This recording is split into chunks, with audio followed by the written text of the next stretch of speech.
ये खबर KR मंगलम university द्वारा प्रस्तुत की गई है।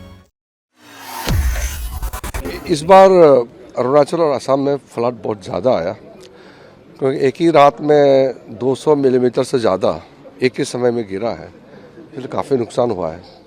तो भारत सरकार की ओर से, प्रधानमंत्री जी की ओर से, शिवराज सिंह चौहान जी और मैं यहाँ आया और 2 दिन के लिए यहाँ दौरा किया।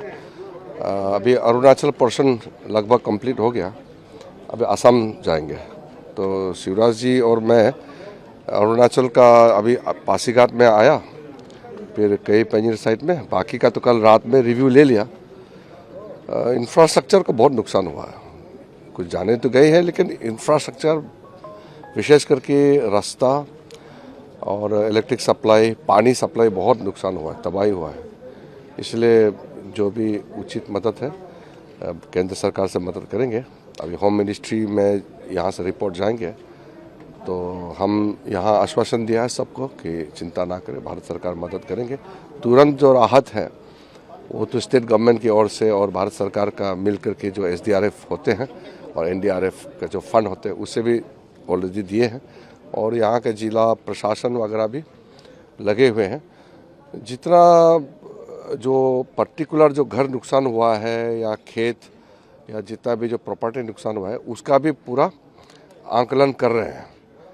तो अभी तो बारिश और भी हो सकता है, इसलिए तैयारी रहना पड़ेगा। बाढ़ के साथ साथ पूरे अरुणाचल के लोग डर रहे हैं, चीन के इंकर्शन को लेकर खबरें आ रही हैं। उसको हम बात करेंगे। चुप है, इतनी बड़े अभी बाढ़ का वो करके फिर उसको मैं बताऊंगा।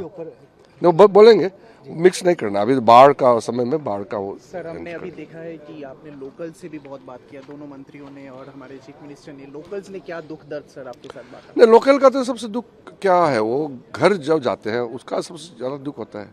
अगर कोई इंसान का जान गए तो वो तो अलग ही लेवल का नुकसान होता है, लेकिन जिसका घर डूब गया, पानी अगर नहीं मिल रहा है, रास्ता कट गया, तो इसमें तो डेली जो लाइफ में ज़रूरत चीज़ है वो मिलता नहीं। इसलिए जो हाईवे जितना भी बंद हो गया उसको तुरंत क्लियर करना पड़ेगा। अभी मेरे ख्याल से जितना भी जो ब्लॉक पॉइंट तो सब खोल गया लगभग। एक दो जगह में अभी हेवी व्हीकल नहीं जा पा रहे हैं, तो लाइट व्हीकल जा रहे हैं। गांव में पानी पहुंचाना तो है ही है, रास्ता पहुंचाना है, लेकिन वहाँ जो एसेंशियल सप्लाई है, जैसे खाने पीने का सामान, दवाई के लिए, और हर डिस्ट्रिक्ट में तेल पहुंचना चाहिए, डीजल पेट्रोल समय में पहुंचे, उसका व्यवस्था किया हुआ है। अभी सब जगह से खबर आया कि कोई क्राइसिस नहीं है, खाने पीने से लेकर के फ्यूल का भी क्राइसिस नहीं है। अगर कोई क्राइसिस होता है तो हम लोग देखेंगे। अभी एयरफोर्स का भी सोर्टी लगाया हुआ है, तो एयरफोर्स के माध्यम से भी सप्लाई को हम लोग पूरा कर रहे हैं, और ज़मीनी पर हम लोग खुद ही देखे हैं कितना तकलीफ है। सर, केंद्र सरकार की तरफ से रिलीफ फंड या रिलीफ ऑलरेडी कुछ रिलीफ फंड पहले दे के रखा हुआ है जो इमरजेंसी के लिए, और जो लॉन्ग टर्म रिलीफ के लिए अभी हम लोग इंटर मिनिस्ट्रियल रिपोर्ट जो है वो सौंपेंगे। फिर होम मिनिस्टर का चेयरमैनशिप में एक नेशनल कमेटी होते हैं, कमेटी में अप्रूव करते हैं।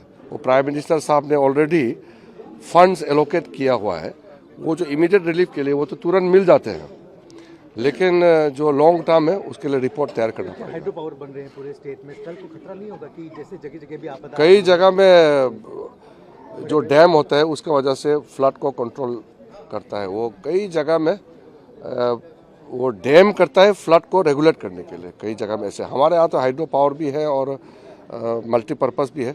कई जगह में तो इरिगेशन और फ्लड कंट्रोल के लिए भी डैम का इस्तेमाल होता है। कई जगह में उसका जैसे परिस्थिति है उस हिसाब से उसको बनाया जाता है। सर, अरुणाचल की खबरें आ रही है कि सर सरकार कभी स्टेबल नहीं होती, आप क्या कहेंगे? अरे सरकार न्यूज में भी आया था सर। कौन है फैलाते हैं? गुवाहाटी के अलग अलग चैनल्स में सीएम चेंज करेंगे आप लोग, बीजेपी सीएम को क्यों चेंज करेगा? ये बात फैल रही थी सर, ये रूमर्स फैल रही। अरे यार, हम पॉलिटिक्स खेलने का मेरा पास समय नहीं, अभी विकास करना है। सीएम साहब को अभी लेके घूम रहे हैं ना, हम लोग साथ में हैं।